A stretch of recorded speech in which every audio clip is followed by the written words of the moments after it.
kuwakilisha Wakristo kwamba wapo. Kwa sababu kama kanisa lipo duniani watu wanajidai kama wanaabudu Mungu. Parce que l'église est sur la terre, les gens pensent qu'ils adorent Dieu. Bila imani, sans la foi, kanisa lipo, l'église n'existe pas. Na hakuna Mkristo. Et il n'y a pas de chrétiens. Kwa sababu Biblia inasema, parce que la Bible dit, pasipo imani haimpendezi Mungu. Sans la foi on ne plaît pas à Dieu. Pasipo imani haimpendezi Mungu. Sans la foi on ne peut pas le plaire. Kweli ujumbe huu, c'est vrai ce message. Unajua imani, vous savez la foi, imani ni kitu ambapo kinasaidia mtu kuvunja milima au kungoa miti kubwa au kupasua njia. La foi aide quelqu'un à déraciner, à briser les montagnes ou à traverser les chemins. Imani inaita baraka mahali hakuko baraka. La foi appelle la bénédiction là où il n'y avait pas la bénédiction. Imani inabadilisha mtu. La foi change l'homme. Kwanza sikiliza nikwambie. Écoute, je vais te dire. Imani inatumiwa kwa vitu vingi sana katika maisha ya binadamu. La foi est utilisée dans plusieurs choses dans la vie d'un homme. Kwanza nikwambie, imani la foi inavunja vita. Brise les combats. Imani la foi inarusha uzima ndani ya mtu. Ramène la vie dans l'homme. Imani la foi inafungua milango. Ouvre les portes. Imani la foi inainua mtu. Élève l'homme. Imani inabariki mtu. La foi bénit quelqu'un. Imani la foi inaharibu maadui. Détruit les ennemis. Imani la foi mtu anaweza kapita juu ya maji bila mtumbwi. Quelqu'un peut traverser, peut marcher sur les eaux sans la barque. Imani la foi imani hata kama wanasema huyu mtu kumeisha, même si yule aliye na imani c'est terminé, mais s'il a la foi maisha yake yameanza et sa vie recommence. Unajua kinachoshindiza watu leo kwa sababu hawana na imani. Ce qui détruit plusieurs aujourd'hui parce qu'ils n'ont pas la foi. Watu wanaabudu tu lakini beaucoup de gens adorent dans les villes. Watu wana nguvu ya kuingia kanisani. Les gens ont la force d'entrer. Watu wana nguvu ya kuabudu. Les gens ont la force d'adorer. Lakini wanakosa kitu kimoja. Mais il manque quelque chose. Imani tu. La foi seulement. Kama gisi unabidii, si de la même manière dont tu as la force, unabidii tu as le courage za kumtafuta Mungu, de chercher Dieu, kama ungelikuwa na imani, si tu avais aussi la foi, kama umefanya vitu tu vingi, allais accomplir beaucoup de choses. Yani kila kukosa ndani yako ni imani. Parce que ce qui te manque beaucoup plus c'est la foi. Hebu naongea na mtu mmoja anisikia. Je parle avec quelqu'un. Amen. Amen. Wakati ninasoma katika maandiko, quand je lis les écritures, wanafunzi wakati walikuwa naenda kwenye chombo, Yesu alikuwa hakukuwa ndani.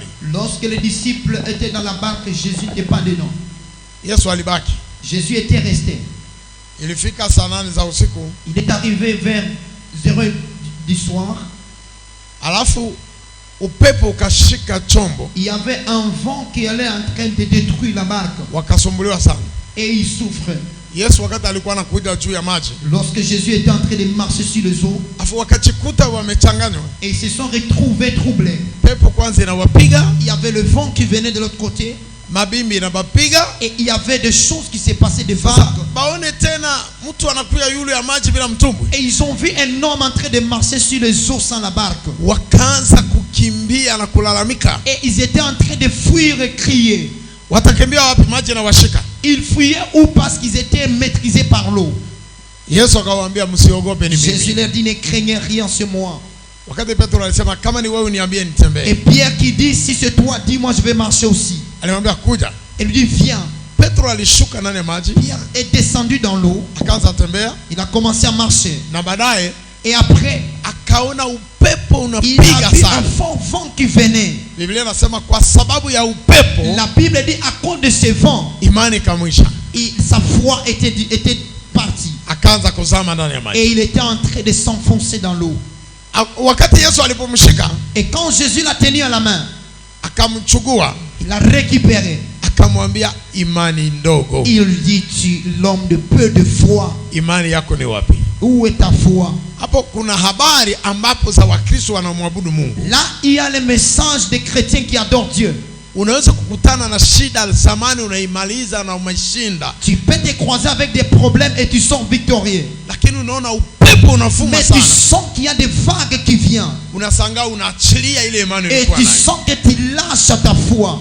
Wengine wako nasama na vita nicha uivunja, D'autres lakini personnes sont en train de anakuwa tomber. kusama tena Il a nyuma. déjà vaincu les combats et après il va encore tomber. Magonjwa yalikuwa isha kutoka, Il était déjà libéré de la maladie. sababu nasikia kama maumivu kama tena kanakuya kanguvu. Parce que tu entends des douleurs qui sont terribles. Unaachilia ile Et tu imani, vas lâcher de ta foi. unasanga magonjwa na kuikalia Et tu tena. sens que la maladie va encore retourner. Imani hairudi yake, La foi ne recule pas en arrière. imani inaenda mbele. La foi va de l'avant. Amen.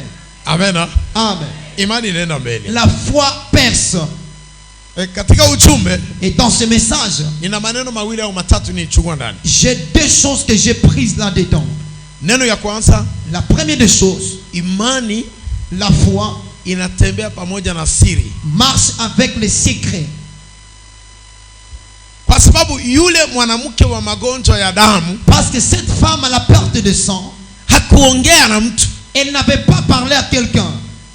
Yaani mstari wa 21 hii wanasoma, Le verset 21 qu'on a lu, anasema moyoni, il dit, elle s'est dit en elle. asikusema midomoni. Elle n'avait pas parlé avec la bouche. Anaificha, anaisema na midomo ya Elle a ndani. caché cela, elle a parlé avec les lèvres de l'intérieur. Na ni maana mhubiri anasema imani ya kipekee. Voilà pourquoi le prédicateur a dit la foi individuelle. Imani ya kipekee La foi individuelle ina siri na ina mpango. a un secret et une décision. Ina mpango. Une décision. Aliweka siri na kabeba mpango. Elle avait gardé ce secret, elle a pris la décision. Hapo ninapoenda Et là, je t'exhorte, sitaambia mtu. je ne dirai pas à quelqu'un. Mpango wangu mimi. Ma décision à moi. Hebu Mungu anisaidie nimguse Que huyu. Dieu m'aide à toucher cet homme. Nimguse tu. Que je le touche seulement. Alichunga siri peke yake. Elle gardait le secret. Na akaenda kwa siri. Elle était partie aussi en secret. Ingawa watu wote walikuwa pale, ilikuwa mchana, lakini yule mwanamke alipotea machoni mwao. Bien qu'il y avait une foule terrible, mais cette femme était en train de disparaître. Hawakumuona namna gani alipenya. On ne l'avait pas vue de la manière dont elle était passée. Hadi vile alienda kugusa Yesu. Jusqu'à ce qu'elle est partie toucher Jésus. Na Yesu akastuka kwa sababu yule mwanamke alikuwa kwa uficho. Et Jésus était en train de s'étonner parce que la femme venait dans le secret. Alistuka. Et Jésus s'étonnait. Anasema il dit, il y a quelqu'un qui m'a touché. Hawezi kustuka kama mtu yako nakuya. Il ne pouvait pas s'étonner quand quelqu'un vient. Njoo niguse, uniguse. Bon, tastuka ninaona. Comment est-ce que je vais m'étonner parce que je vois? Sasa ni hapo nasema imani inatembea na siri. Et là que je dis, la foi marche avec les secrets. Na unapoanza kutembea katika imani, et quand vous voulez marcher dans la foi, utapotea katika macho ya watu wa dunia. Amen. Tu vas disparaître devant les yeux des hommes. Utajishtukia unatokea penye kuwa Yesu. Tu vas te retrouver que tu vas aboutir là où il y a Jésus. Na Yesu atashtuka umefikaje hapa. Et Jésus va s'étonner de te voir à cette place. Ni neno ya kwanza inakosa watu mkanisa. C'est la première des choses qui manque les gens à l'église. Wakristo wa leo. Les chrétiens d'aujourd'hui. Vila wana imani. Comme ils n'ont pas la foi. Na siri hawataipata. Ils n'ont pas aussi des secrets. Na kutembea katika siri hawatapata. Même marcher dans le secret, ils n'en ont pas. Yule mwanamke alikuwa na imani. Cette femme avait la foi. Ingawa ilikuwa mchana. Bien que c'était pendant la journée. Ingawa palikuwa watu mingi. Bien qu'il y avait une foule. Alitembea katika siri. Elle a marché dans les secrets. Na akabeba mpango. Elle a pris la décision. Ingawa tunaingia hapa. Même si nous entrons tous ici. Kama ulikuwa katika imani. Si tu es venu dans la foi. Ingia kwa siri. Entre dans le secret. Utakutana na nguvu za Mungu. Tu vas te croiser avec la force de Dieu. Amen. Amen. Amen. Ni neno ya kwanza naikuta. C'est la première des choses que j'ai trouvées. Kama nasema katika siri sababu gani? Si je dis à cause des secrets, pourquoi? Kwa sababu mfano wanatuletea wa Ibrahim. On nous a donné l'exemple d'Abraham. Alikuwa na imani. Il avait la foi. Kwa kutaka aweze afikie kiwango cha kuita baba wa imani. Mais pour qu'il puisse atteindre la dimension d'être appelé le père de la foi, alibeba mpango. Il a pris la décision wa kumtoa Isaka. D'offrir Isaac. Na kia pili alichukua. Et la deuxième des choses, siri. Il a gardé le secret. Akubeba siri. Il Il a pris les secrets. Alimuficha bibi mwalizala naye mtoto. Il a caché la femme avec qui il avait mis au monde cet enfant. Ni imani. C'est la foi. Mtu mwenye kuwa na imani anatembea na siri. Quelqu'un qui a la foi marche avec les secrets. Mtu mwenye ana imani hana siri. Amen. Quelqu'un qui n'a pas la foi n'a pas de secret. Mtu mwenye ana imani kinywa yake kupaka bwa. Quelqu'un qui n'a pas la foi, il parle trop. Maana wewe shetani yako na kubomola parce que anaiwaka plan ya maisha yako. Voilà pourquoi le diable te détruit parce qu'il connaît tous les plans de ta vie. Ibrahim alikuwa na imani. Abraham avait la foi. Kilimsaidia Ibrahim ni maneno mbili. Ce qui l'a aidé dans ces choses, c'est deux mots. Mpango, la décision, na siri, et le secret. Quelqu'un pose la question, papa vient de prendre le secret. Il a caché la femme qui a porté cet enfant pendant 9 mois. Il lui a caché. Il ne lui avait pas dit que. Papa venir à dire une chose. Je voulais te répondre. Maintenant je vais répondre. Il dit même si vous deux vous êtes dans la sorcellerie, ton mari te dit je vais sacrifier cet enfant. Il dit je vais répondre en disant que malheureusement je n'ai jamais été dans la sorcellerie. Je vais répondre comment? Amen. Amen. Ce qui est dans la foi nous voyons, mais dans la sorcellerie on ne voit pas. À cet endroit il fallait lever une sorcière, un sorcier lui poser la question. Mais ça peut se faire. Si vous êtes dans la sorcellerie, toi et ton mari, est-ce que vous fanyika? Et vous deux vous allez cacher un secret dans la sorcellerie. Amen. Amen. Il a caché la chose. Il cache sa femme, ses secrets. Un homme qui a la foi, même s'il donne l'offrande, même si tu es quelqu'un, un homme qui a la foi, si tu veux faire des grandes choses, un homme qui a la foi, il doit marcher avec deux choses: la décision et les secrets.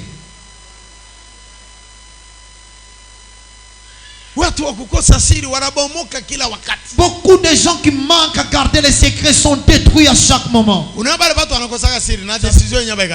les gens qui n'ont pas de secrets n'ont pas aussi de décision. Quelqu'un qui a les secrets, tu ne peux pas avoir un secret et manquer la décision. Si tu as les secrets, tu as aussi la décision. Si tu as aussi des décisions, tu as aussi un secret. Ce sont les deux racines qui tiennent la foi. Amen. Amen. Amen. Amen. Il a caché sa femme. Et après il vient. Il prend les serviteurs.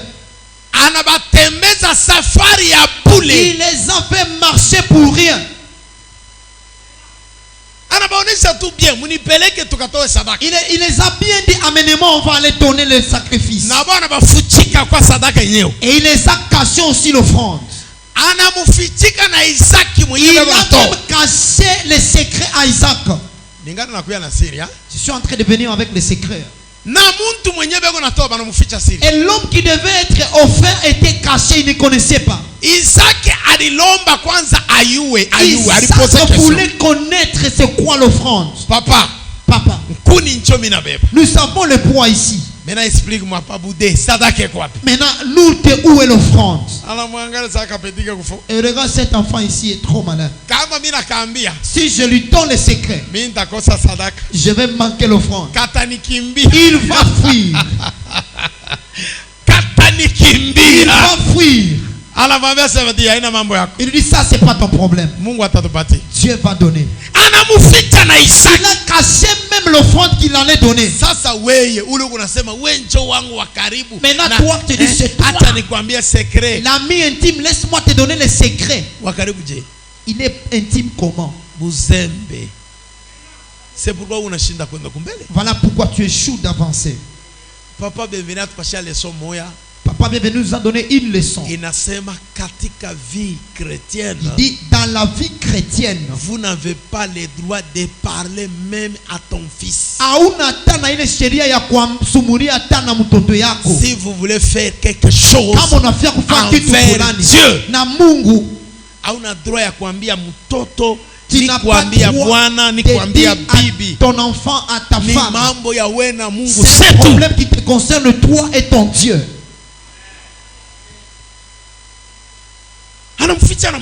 Il a caché même son fils. Quand il a allumé le feu, il était avec son fils. Ils ont levé l'autel avec son fils. Non, c'est très grave, hein? C'est très grave. Ils ont construit l'autel avec son fils. Ils ont mis les bois avec l'enfant. Ils ont allumé le feu. Et après il lui dit, laisse-moi d'abord lier tes mains. Papa, il y a quoi? Il dit, c'est ça la formule que Dieu m'a donnée. Il a lié les mains, il termine. Il a étalé sur l'autel. Et l'enfant voit seulement les couteaux. Papa, il dit, c'est quoi? C'est toi l'offrande. C'est toi l'offrande. C'est toi l'offrande. Dis à ton voisin, c'est toi l'offrande. Dis-lui, toi, c'est toi l'offrande. Oh là là. Oh là là. Nous échouons de monter de dimensions à cause de te confier kubatu. Parce que nous nous confions trop aux hommes. Quelqu'un qui veut offrir la poule, il doit d'abord poser la question. Dis, je voulais offrir la poule. Donne-moi des conseils. Je dois offrir le mâle ou bien la femelle. Il va te dire de ne pas donner même une. Donne seulement 1000 francs, laisse les poules. Il va te dire ça. Il va te dévier. C'est le premier élément que j'ai saisi dans l'enseignement. Dans le chemin des personnes qui veulent monter en esprit, les gens qui veulent gagner le cœur de Dieu, ils doivent avoir la décision et les secrets. Dans l'adoration, il y a les secrets. Et moi je vais vous dire, si quelqu'un te dit les choses de Dieu c'est les secrets, dis-lui, toi tu es un vrai paresseux. Les choses de Dieu, c'est les secrets. Qui t'a dit qu'il n'y a pas de secret? Toi, tu connais la Bible, toi. Maintenant, si ce n'est pas un secret, pourquoi tu ne connais pas? Amen. Amen. Si la parole de Dieu n'est pas un secret, est-ce que toi, tu connais les Écritures? L'église où tu entres, chacun de nous pouvait avoir sa Bible à la maison. Tu vas lire et puis et ça s'arrête par là. Le jour que Jésus viendra, il va te prendre et nous irons au ciel. Parce que nous tous on a des Bibles. Et pourquoi nous venons maintenant ici? Nous venons chercher la révélation. Révélation, c'est-à-dire ouvrir les Écritures. Qu'on puisse connaître maintenant où est la parole de Dieu. Quand tu viens ici chercher la révélation avec la Bible, dans la Bible il n'y a pas la parole de Dieu. Maintenant ouvre les oreilles pour que tu puisses recevoir la parole. Ce que tu as, c'est un livre. La parole est avec un homme.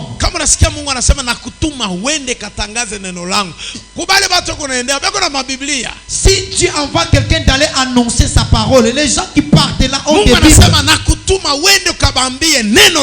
Dieu dit, je t'envoie d'aller leur dire ce que je t'ai dit. Les paroles que je t'ai dit, tu vas leur dire. C'est-à-dire les paroles que je possède. Dieu m'envoie de vous dire. Vous pouvez ouvrir, vous n'allez pas les retrouver. C'est moi qui te tiens ces paroles. Si vous me refusez, je rentre avec la parole. Et vous allez rester avec vos livres. Oh là là, oh là là. Qui sont d'accord avec moi? Qui sont d'accord avec moi? Oh là là. C'est-à-dire, sois prêt à tout le temps où Dieu te parle. La deuxième des choses qu'il nous a dites, il dit ceci. Mungu anakuambia Dieu te dit, imani yako, ta foi, inakuambia kufanya nini? Te dit de faire quoi? Je ne sais pas si j'ai bien compris. Est-ce que vous avez une phrase? Est-ce que phrase? Qui a écouté cette phrase? Ok. Donc, pale imani, quand ta foi, tafsiri. Laisse-moi d'abord interpréter ça. Tafsiri be imani yenyewe. Que je puisse interpréter votre foi. C'est ça. C'est comme la foi, comme le frère la foi qui est ici. Imani, la foi, maana yake signifie Mungu, Dieu.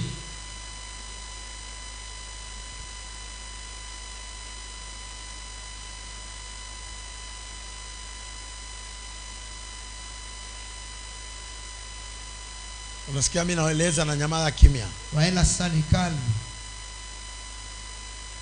Imani, la foi, maana yake signifie Mungu, Dieu.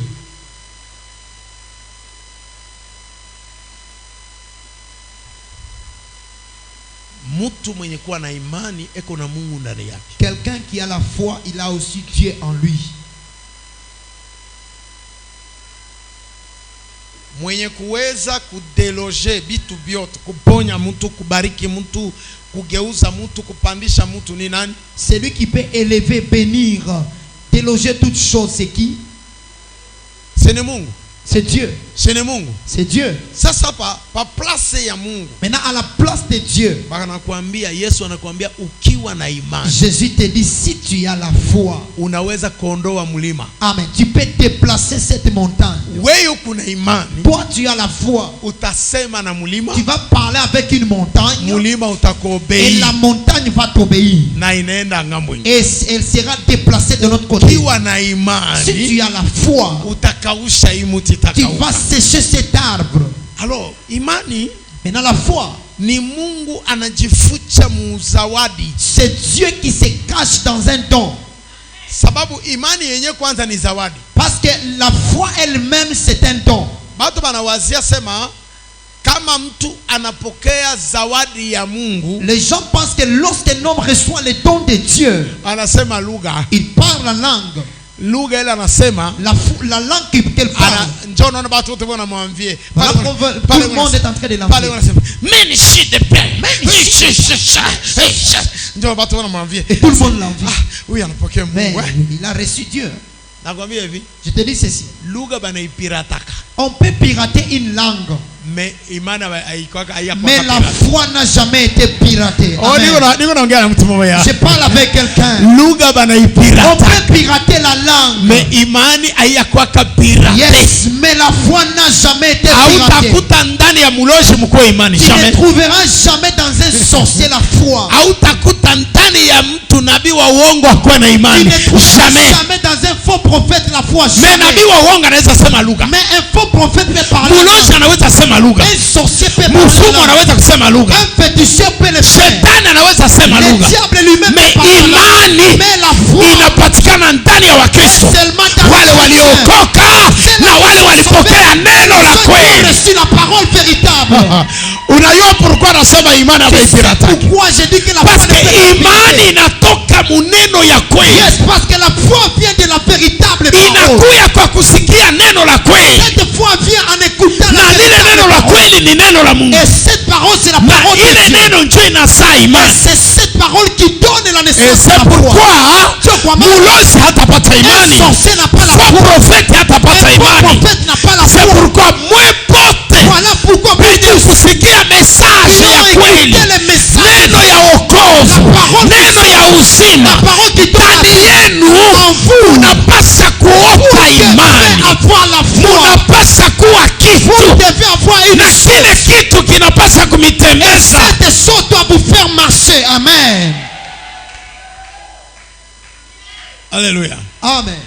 Ukasoma mumazawadi ya roho, si tu lis dans les dons de l'esprit, utasikia huyu anapokea lugha, huyu anapokea, l'autre a reçu la langue, huyu anapokea hivi, l'autre a reçu ceci, l'autre a reçu cela. Kisha anafika kwa sasa. On a vu quelque part. Na mwingine anapokea imani. Et l'autre a reçu la foi. Na mwingine anapokea imani. Et l'autre a reçu la foi. Ile don ya imani. Maintenant les dons de la foi. Ni don inaipendage na shinda yote. C'est un don qui dépasse tous les dons. Yote. Ça dépasse tous les dons. Miracle banaweza kuipirate. Les miracles peuvent être piratés.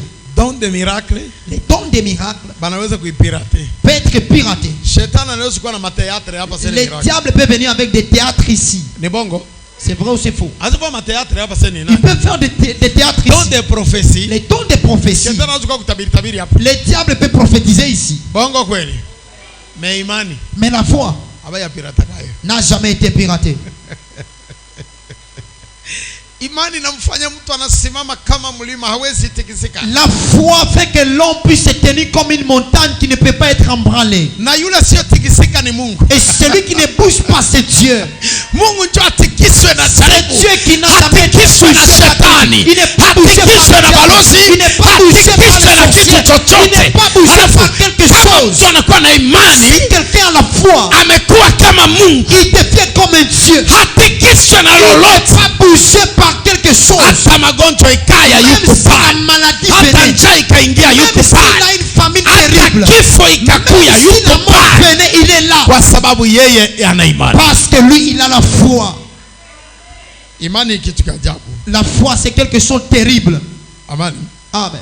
Imani kitu cha ajabu. La foi c'est une chose terrible. Kinawasumbua. Ça trouble plusieurs. Tafuta imani. Cherchez la foi. Kwanza Mungu anasema wasio na imani wote watarithi mbingu. Et Dieu dit ceux-là qui n'ont pas la foi ne sont pas prêts pour moi. Watu wana imani hawatarithi mbingu. Les gens qui n'ont pas la foi ne vont pas entrer au ciel. Imani inakuwa na rapport ayera kwenda kumbingu. Mais quel est le rapport entre la foi et aller au ciel? Rapport ya imani ya kwenda kumbingu. Le rapport entre la foi et aller au ciel. Mtu mwenye kuwa na imani anaamini kama Mungu yuko na kumbingu tutaenda. Yes, quelqu'un qui a la foi, il croit que Dieu existe et au ciel nous irons. Anaamini kwamba banasema mwisho wa dunia utakuya huko. Il croit qu'on dit que la fin du monde sera là. Anajipanga kwa kujitayarisha et il se prépare. Anamchunga Bwana Yesu kwa safari ya kwenda mbinguni. Aller au ciel. Imani tu.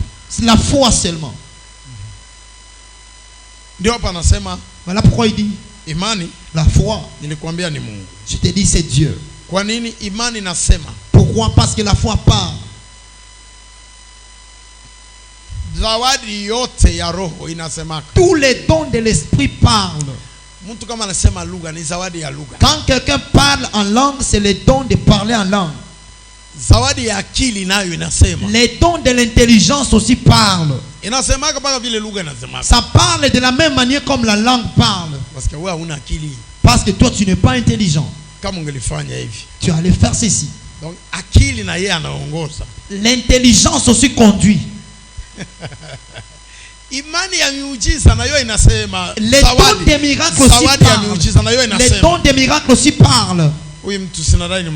Cet homme ici je dois l'aider. Imani nayo inasema. La foi aussi parle. Sasa muulize mwenzako. Maintenant pose la question à ton voisin. Imani yako inasemaka na wewe au ni yenye kufa? Ta foi parle avec toi ou bien elle est morte avec toi? Na mepasia dakika 3 4 5. Je vous donne 3 à 5 minutes. Parle avec ton voisin. Les serviteurs parlez entre vous. Mwambie imani yako inasemaka. Ta foi parle au ni ya kufa? Ou bien elle est morte? Sema amen. Amen. Sasa muulize sasa. Maintenant pose la question. Kama inasemaka. Si ta foi parle. Inakuambiaka ufanye nini? Elle te dit de faire quoi? Ndio message ya papa. C'est ça le message de papa bienvenue. Parce que imani ya huyu mwanamke ilisema. Parce que la foi de cette femme avait parlé. Ilimwambia wende umuguse Yesu mavazi. Cette foi avait dit à cette femme va toucher le bras de sa robe. Ukamuguse. Et si tu le touchais seulement, unapona. Tu es guéri. Ndio vile imani ilimwambia. C'est ce que la foi l'avait dit. Hapakuwa prophète. Elle n'était pas encore prophète. Hapakuwa prophète. Si c'est un prophète. Hapakuwa prophète. Amen. Il n'y avait pas un prophète. Oui. Wakumwambia sema Dieu m'a parlé, allez toucher Jésus, tu seras guéri. À la femme, elle était lui-même prophète par la foi. Amen. Alikuwa nabii yeye mwenyewe kupitia imani. Ana imani namwambia ukamgusa unapona. Elle a dit si tu touches, kama umuguse unabakia na imani. Il reste avec ta maladie. prier. Imani inamtabiria vitu viwili. La foi la prophétie des choses. Si tu touches, tu es guéri. Si tu ne touches pas, cette maladie va te dada, frère. Non, mon frère, ma soeur. Imani yako inakuambiaka ufanye nini? Uguse nini? Touche quoi? Na ufanye nini na uende wapi? Que tu ailles où?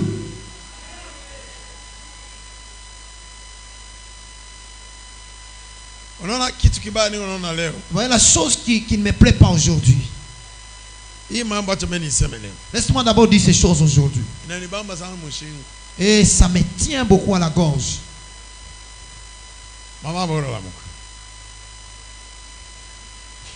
Colonel,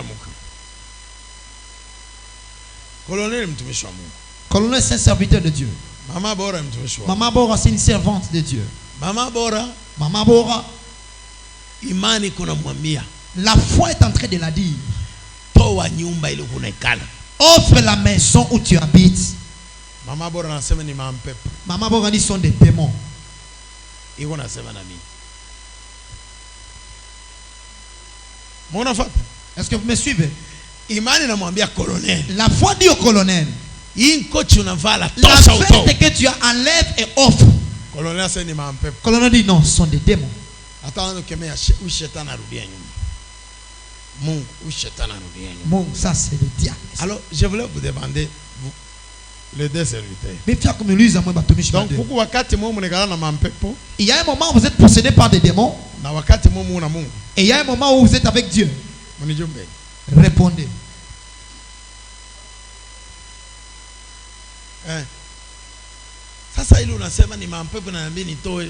Mais c'est que tu dis que c'est les démons qui me poussent à offrir ma veste. Mais ce n'est pas l'amour que tu as envers ta veste. C'est la chair, vous êtes bien habillé. Et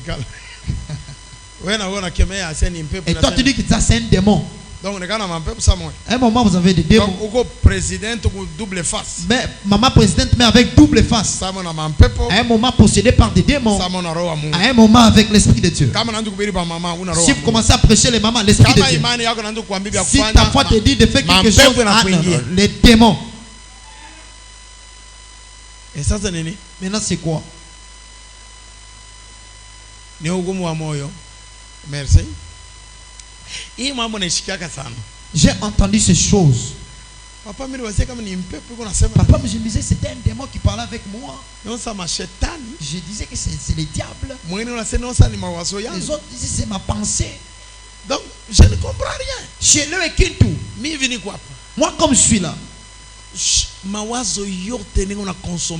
toutes les pensées que je conçois, c'est l'esprit de Dieu qui me parle. C'est tout. Et en même temps, je suis en train de purifier. Alors, nauliza Mungu, je purifie mon esprit. C'est tout. Vous échouez d'avancer. Un moment, vous vous possédez par des démons vous-même. La foi te dit ce qu'il faut faire, c'est ça l'esprit de Dieu qui te donne un travail que tu dois faire. Il te dit les voyages que tu dois aller. Il te dit où est-ce que tu dois toucher. Il te dit va. Tu dis non, ce sont des démons. Est-ce que tu as déjà parlé avec un démon? Est-ce que si un démon parle avec toi, tu vas sortir ici?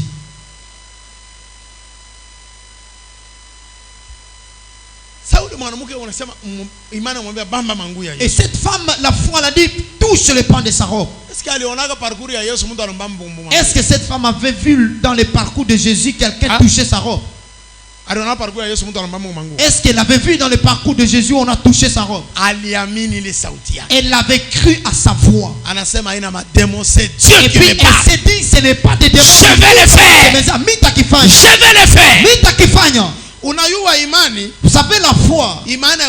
créer kintu kenye mtu ashakafanya. La foi ne peut pas créer quelque chose que l'homme a déjà fait. Mwe mnapenda kufanya vitu bila sikia sema bilifanyikaka fulana njoo unafanya kile kitu. Vous créez des choses en disant ça c'est déjà fait. Qui vous a dit ça? Wakati Ibrahimu unatoa mtoto kulikuwa deja nani mu histoire mwenye anatoa mtoto? Quand Abraham offrait son fils, est-ce qu'il y avait quelqu'un dans l'histoire qui avait déjà offert son fils? Kulikuwa nani Serge? Il y avait qui?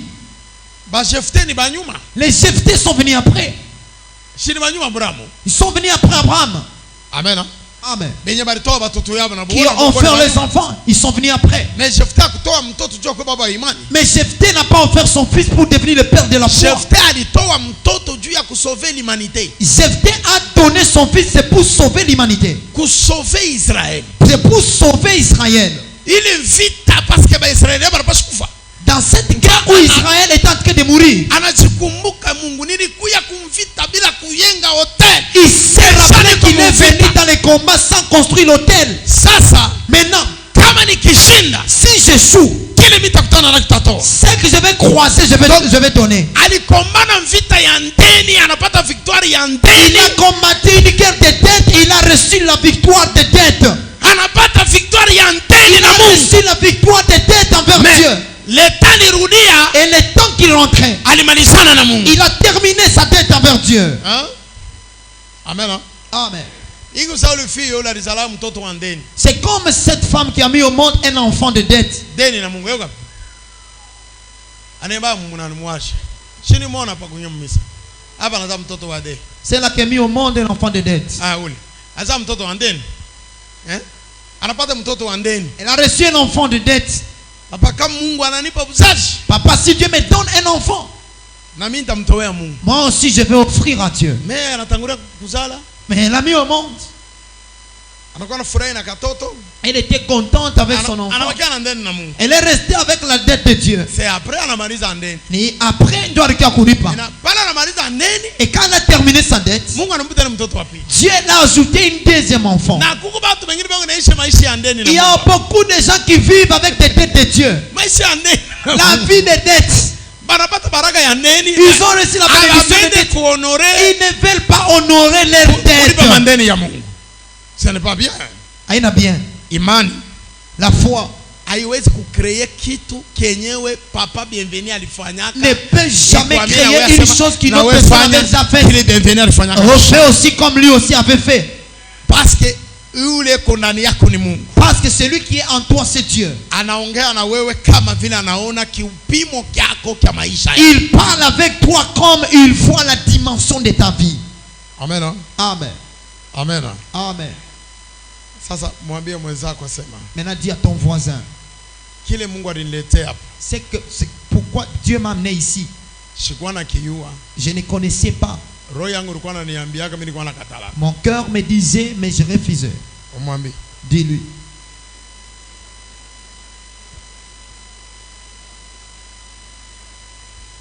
Amen. Amen. Oh. Qui vient de découvrir ses erreurs? Qui se bat avec sa foi? C'est qui? Qui se bat avec sa foi? Tu échoues d'avancer. Tu attends que le prophète puisse venir.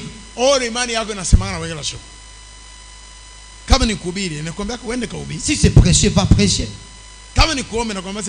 Si c'est prier, il te dit entre dans la prière. Si c'est offrir, va offrir. Et là il te dit va offrir en désordre.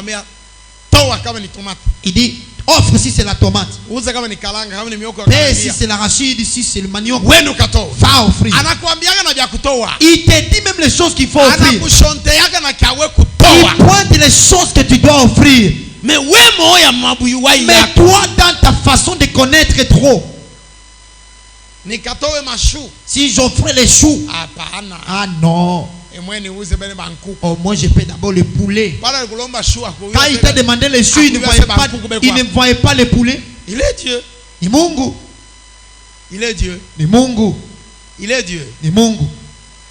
Tunashinda kupanda, tuko natafuta Nous voulons monter dans les choses de l'esprit.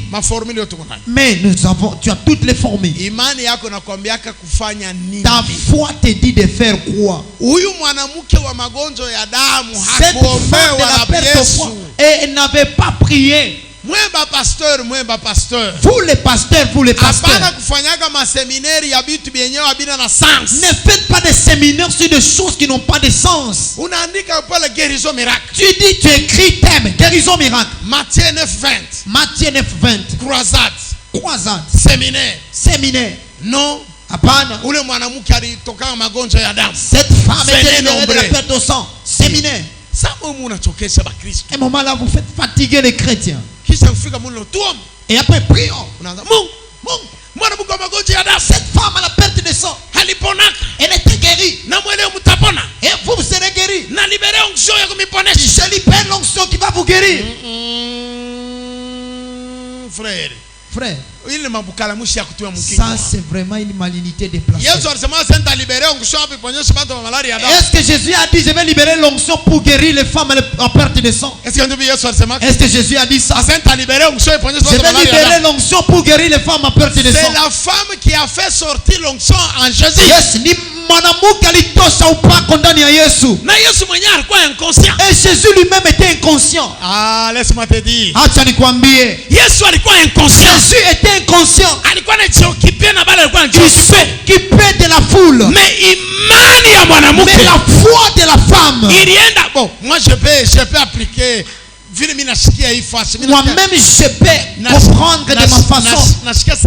Je sens un peu de la folie. Je peux dire ceci. Pour que ça puisse arriver à mon cœur. Cette femme est partie voler l'onction en Jésus. Oui. Parce que Jésus n'était pas content. Parce que Jésus s'occupait d'autre chose. Brusquement il sent l'onction qui part. Et après il dit Pierre. Il y a quelqu'un qui m'a touché. Jésus c'est l'onction qu'il avait. Et Pierre qui dit Jésus. C'est le jour où Pierre avait insulté Jésus. Pierre dit ta tête n'est pas normale. Regarde comment est-ce que les gens te touchent par-ci par-là. Et ils te touchent partout. Mais toi aussi tu dépasses les limites. Un moment là tu ne raisonnes pas bien. Jésus dit Pierre, laisse d'abord. Ils ont un peu blagué là. C'est le jour où j'ai vu Jésus avec Pedro en train de blaguer. Moi j'étais là. Qu'on applique à blague. Et Pierre qui dit à Jésus, laisse d'abord de blaguer. Et je dis, Pierre, reste d'abord, tu es tellement insensé. C'est le premier jour que Jésus a appelé Pierre. Je te dis, il y a une force qui vient de me quitter quand tu poses des questions. Je refuse par regarde comment tout le monde te touche. Il dit, Pierre, je ne veux pas de blagues. Arrête d'abord de blaguer. Je te dis, je viens de perdre quelque chose. Laisse d'abord. Et Pierre dit, hey, qui a touché Jésus? L'orgueil là, qui va toucher? Qui a touché? Qui l'a touché? Et il y a une femme. Jésus ni mie. Pierre dit, je t'ai dit quoi? Je t'ai dit, il y a quelqu'un qui m'a touché. Tu m'as touché pourquoi? J'étais souffrante. Je vois une force qui entre en toi. Et aujourd'hui tu es guéri. Donc, si quelqu'un est en train de marcher avec la foi, tu peux retirer quelque chose, une force dans un serviteur. Tu récupères une force. Même si n'était pas prêt de te donner, tu récupères la chose. À cause de la foi, tu récupères la chose. Anajikuta tu anapungukiwa par une partie qui se retire. Parce que tu as la foi. Amen. Amen. Parce que tu as la foi. Et tu entends le pasteur qui dit prions. Mungu Tu as guéri une femme à la perte de sang. Et j'ai pris avec le pouvoir tu m'as donné. Avec le il n'y a pas un problème de pouvoir. C'est pas un problème de prière aussi. Il y a un problème de l'obéissance de la foi. Si quelqu'un obéit à sa foi, il s'approche vers là où on t'a guidé. C'est là la force de Dieu va sortir.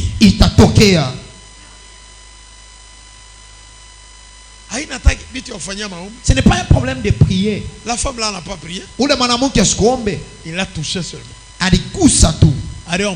Est-ce qu'elle a prié? Il l'a touché seulement. Dans les choses de la foi, il n'y a pas la prière. Amen. Amen. Bon. Qu'est-ce que Dieu t'a dit de faire? C'est ça la conclusion de papa. Je retourne encore sur ça. Dieu t'a dit de faire quoi?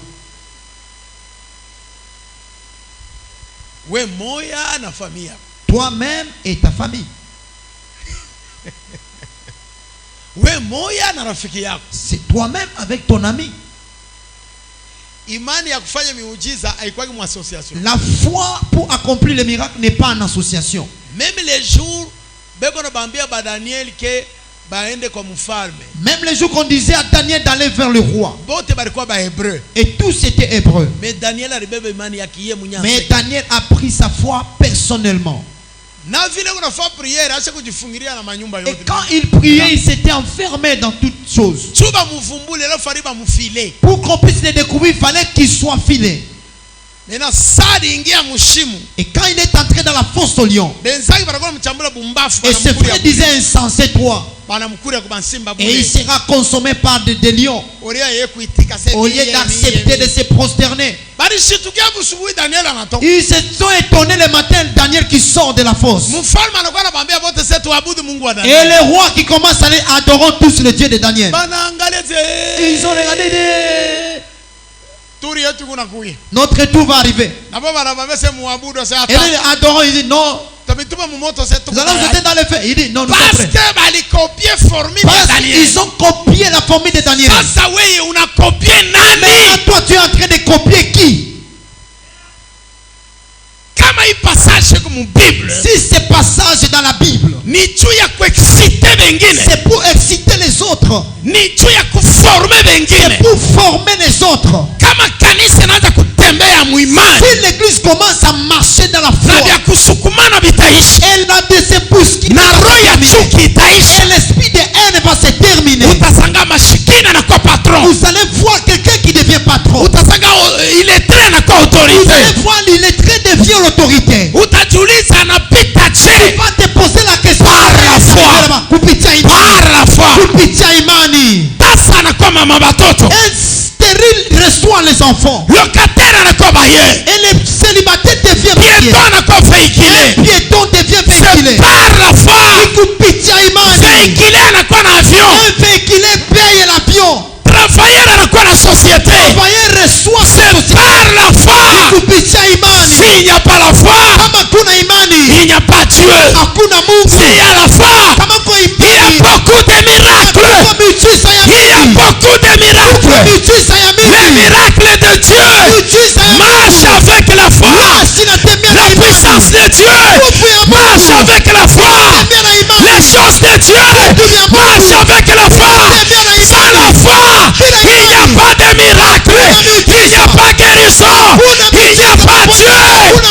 À celui qui a la foi, il verra Dieu. À celui qui a la foi, il verra Dieu. Mwenye kuwa na imani hataona Mungu, hatapokea miujiza, hatafunguliwa, hataponyeshwa, hatafanya vitu vinene, hatabarikiwa, hatafunguliwa. Neema itashuka, imani inapandisha, imani inainua, imani inaponya, imani inabariki, imani inaokoa, imani. Pokea Jesus.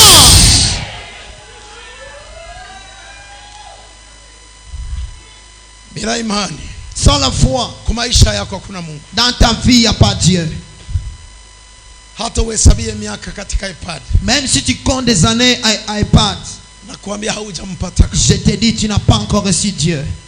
Ukiwa na imani hata ya dakika moja, si tu as la foi même pour une minute, unampata Mungu. Tu as Dieu. Yesu anamwambia mwanamke Mkanaani. Jésus dit à la femme cananéenne, imbwa, les chiens. Unajua katika imani, vous savez, dans la foi, banaweza kukutraiter manjina yote. On peut te traiter de tout mot. Quelqu'un qui a la foi ne peut pas s'étonner quand on l'insulte. Quelqu'un qui a la foi va vers son objectif de la réussite. Si on t'insulte, tu t'arrêtes. On va se moquer de toi. On a dit ceci, il est tombé. Mais si on t'insulte, si tu as la foi, marche dans les insultes. Marche dans les insultes. Que tu dois atteindre.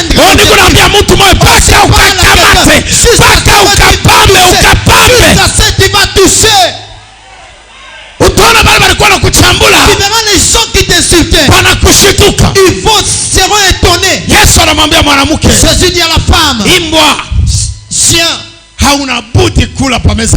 les chiens ne méritent pas de manger à la table avec les enfants. Et la femme regarde et dit, je suis humain. Non, je lui dis, on m'appelle chienne. Oh oui, j'accepte. Mais ma foi, c'est que je sois avec toi, Jésus. Il dit à Jésus, j'accepte. Celui qui est appelé chien, il ne mange pas loin de l'homme.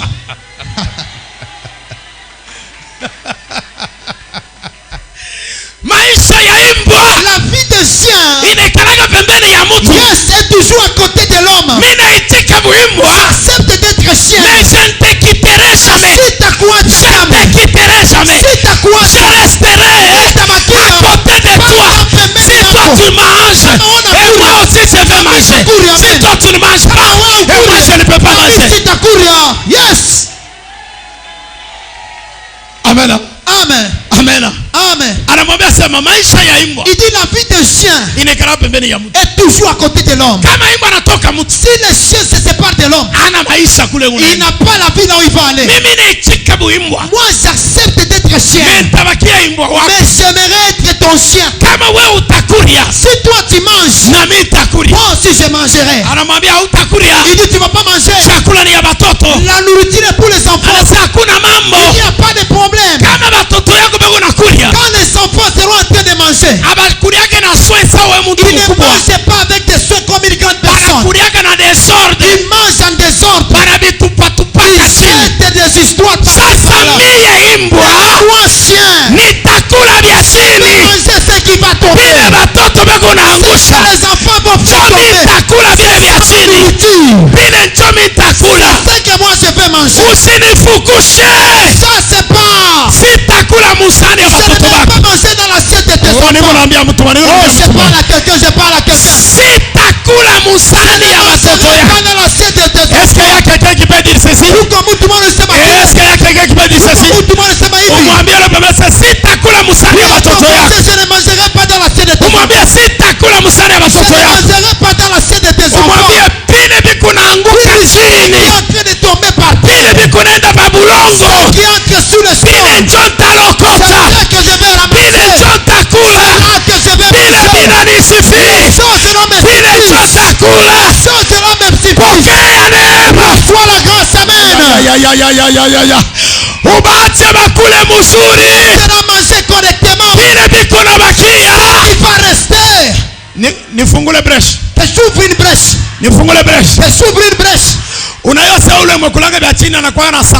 Tu sais que celui qui mange ce qui tombe, vous savez, celui qui mange ce qui tombe a une gloire. Ce qui tombe, c'est ce qu'on laisse. C'est ce qu'on va acheter. J'ouvre une brèche. J'ouvre une brèche. Je parle à quelqu'un, j'ouvre une brèche. Aujourd'hui je parle. Rita, Moabite, anatokea la mère de Jésus. Elle est devenue la mère de Jésus. Anatokea héros. Elle est devenue héros. À cause kulokota vile vilibakia chini, vile vilibakia rite ndio anakuwa naone pale balikula mzuri abakupata one serite qui est valorisé na kuambia itika pokea neema. Oh là là, Rita leo, Rita aujourd'hui. C'est elle qui a le maillot jaune. C'est Ruth qui est élevée. Banafuna. On a récolté. Banafuna. On a récolté. Chakula ya mzuri. La bonne nourriture. Banaenda. Et ils sont partis. Banamwambia Boaz. Il dit à Boaz. Tunaishi. Nous avons terminé. Tuna. Mushama muna tena. Dans les champs, il n'y a plus encore. Il dit ce qui est resté là. Nous laissons ça pour les oiseaux, les chiens et tous les animaux de la brousse. Et Ruth apparaît et commence à trier, à récolter. Et récolter. Et c'est ce qu'il t'a fait. Boaz arrive. Il trouve Ruth. C'est Ruth qui a fait un bon travail. Et Ruth qui devient la femme de Boaz. Femme chérie. La femme chérie. Femme wa valeur. Ou le bibi wa heshima. Les gens qui étaient là. Ils sont avec leur orgueil. Jésus dit aux chiens. Sijaona mukanana yote mzima mtu mwenye kuwa na imani kama huyu mwanamke. Sijawahi kuona mtu ako na imani kama wewe.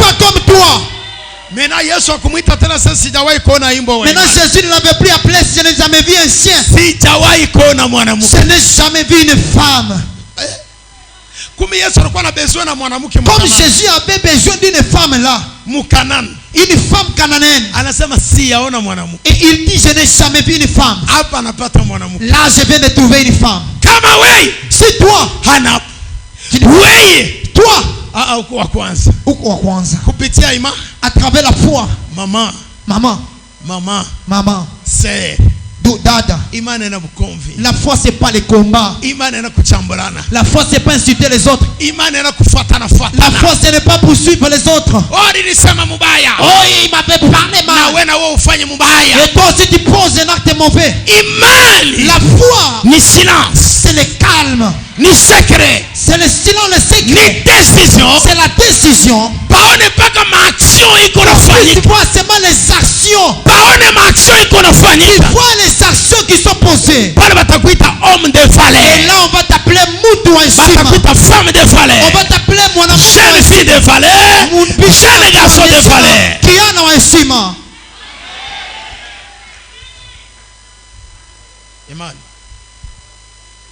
Iman. La foi. Oui. Toi. Ta foi te dit quoi?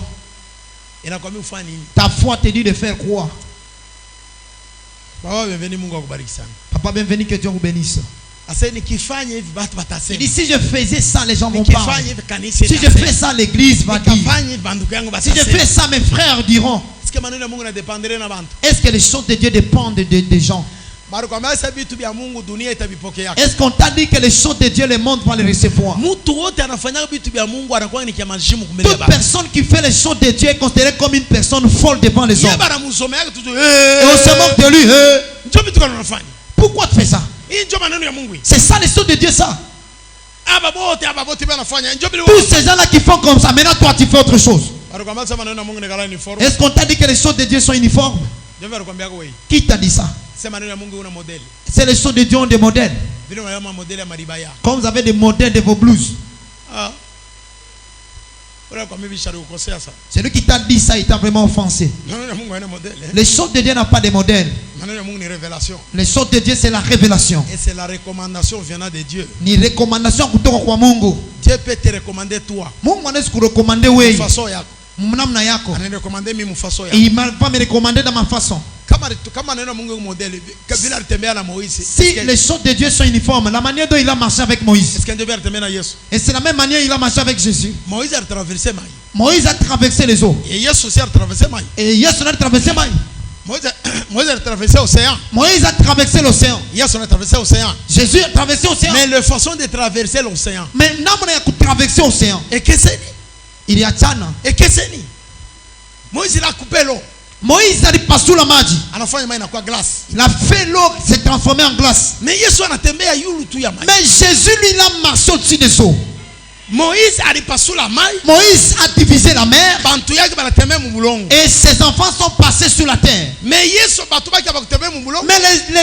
hommes de Dieu n'ont pas marché sur la terre. Ils sont marchés sur des bateaux comme tout le monde. Il n'y a pas un miracle là-bas. Mais les bateaux de tout le monde. Tu ne vas pas prendre ces bateaux, tu mets ça spirituellement. Les bateaux, c'était l'esprit. C'était les bateaux des bateaux comme tout le monde. Qui entrent dans l'eau et qui roulent. Et il était frappé par le vent. Et l'objectif c'était les noyer. Mais Moïse n'a pas mis les gens dans les bateaux. Moïse a déchiré la mer en deux, on a vu la terre. Il a transformé l'eau en glace. Il est passé. Et après il a remis les choses. Mais Jésus, il marche sur les eaux. Sans les bateaux. Lui-même. Lui avec Pierre ensemble. Au-dessus des eaux. Ça ne ressemble même pas pour Moïse. Ça ne ressemble pas de ce que Moïse a fait. Ça ne se ressemble pas. Moïse a marché avec la nuée de feu. Cette nuée c'était comme la lampe dans ses mains. Mais Élie a fait descendre le feu. Ça ne s'est pas manifesté comme ça descendait, mais ça s'est manifesté sur le terre. Ça ne se ressemble même pas. Amen. Amen. Ça ne se ressemble pas. N'étouffe pas l'esprit de Dieu qui est en toi. Laisse que l'esprit de Dieu parle avec toi. Laisse que l'esprit de Dieu marche avec toi. Laisse que l'esprit de Dieu t'amène où il veut t'amener. Qu'il t'amène où il veut t'amener.